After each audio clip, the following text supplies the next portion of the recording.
नमस्कार, जयसिंगपूर नगरी न्यूज मध्ये आपलं सहर्ष स्वागत। पाहूया आजच्या दिवसभरातील काही ठळक घडामोडी।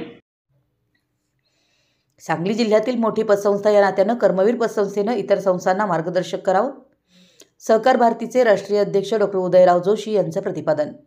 सांगली येथे जिल्ह्यातील पतसंस्थांचे एक दिवसीय प्रशिक्षण शिबिर सहकार भारती व सांगली जिल्हा पतसंस्था फेडरेशन व सांगली जिल्हा नागरी बँक असोसिएशन यांच्या वतीनं आणि कर्मवीर भाऊराव पाटील नागरी सहकारी पतसंस्थेच्या सौजन्यानं येथील दैवज्ञ भवन सांगली येथे आयोजित करण्यात आलं होतं। या शिबिरात प्रमुख मार्गदर्शक म्हणून डॉ. उदयराव जोशी बोलत होते। नुकतेच डॉ. उदयराव जोशी यांची सहकार भारतीय राष्ट्रीय अध्यक्षपदी निवड झाल्याबद्दल त्यांचा या संस्थेच्या वतीनं सत्कार आयोजित करण्यात आला होता। हा सत्कार कर्मवीर पतसंस्थेचे चेअरमन श्री रावसाहेब जिनगोंडा पाटील यांच्या हस्ते करण्यात आला।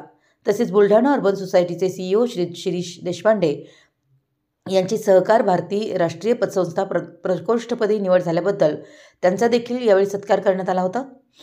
श्री रावसाहेब जिनगोंडा पाटील यांची जैन आर्थिक विकास महामंडळाच्या सदस्यपदी निवड झाल्याबद्दल सहकार भारती व पतसंस्था फेडरेशन व नागरी बँक असोसिएशनच्या वतीनं डॉ. उदय जोशी यांच्या हस्ते सत्कार संपन्न झाला।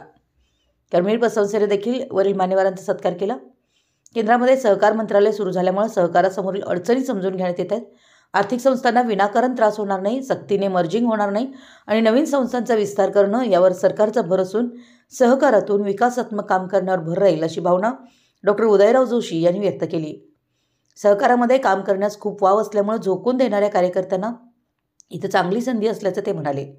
कर्मवीर पतसंस्थेने या कार्यक्रमाचं प्रायोजकत्व स्वीकारून पतसंस्था प्रशिक्षण देण्यासाठी महत्त्वाची भूमिका घेतल्याबद्दल त्यांनी संस्थेचं कौतुक करून जिल्ह्यातील मोठी पतसंस्था या नात्यानं कर्मवीर पतसंस्थेनं सहकार संवर्धनाचं काम करावं अशी भावना त्यांनी व्यक्त केली। त्यांनी यावेळी कर्मवीर पतसंस्थेच्या मुख्यालयास भेट देखील दिली। यावेळी सहकार क्षेत्रातील अनेक मान्यवर उपस्थित होते। सहकाराची सद्यस्थिती यावर देखील सखोल चर्चा झाली।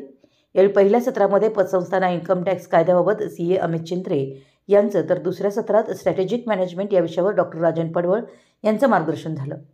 या कार्यक्रमात सांगली अर्बन बँकेचे चेअरमन श्री गणेशराव गाडगीळ, सांगली जिल्हा बँक असोसिएशनचे अध्यक्ष सुधीर जाधव, जिल्हा पतसंस्था फेडरेशनचे अध्यक्ष AD पाटील, उपाध्यक्ष डॉ. सिद्धनाथ महाडिक, प्रदेश पतसंस्था प्रकोष्ठ प्रमुख सागर चौगुले, सांगली महानगर अध्यक्ष शशिकांत राजोबा, महिला बँक प्रकोष्ठ अध्यक्ष सुवर्षा तेयावडे, सांगली ग्रामीणचे अध्यक्ष सुमंत महाजन, सांगली महानगर महामंत्री शैलेश पवार, कर्मवीरचे व्हाईस चेअरमन डॉ. अशोक सकळे, डॉ. नरेंद्र खाडे यांची उपस्थिती होती। आमच्या जयसिंगपूर नगरी न्यूज चॅनलला लाईक करा, सबस्क्राईब करा आणि हो, स्क्रीनवर दिसत असलेला व्हॉट्सअप नंबर तुमच्या मोबाईलमध्ये ॲड करा। पाहत रहा जयसिंगपूर नगरी न्यूज चॅनल।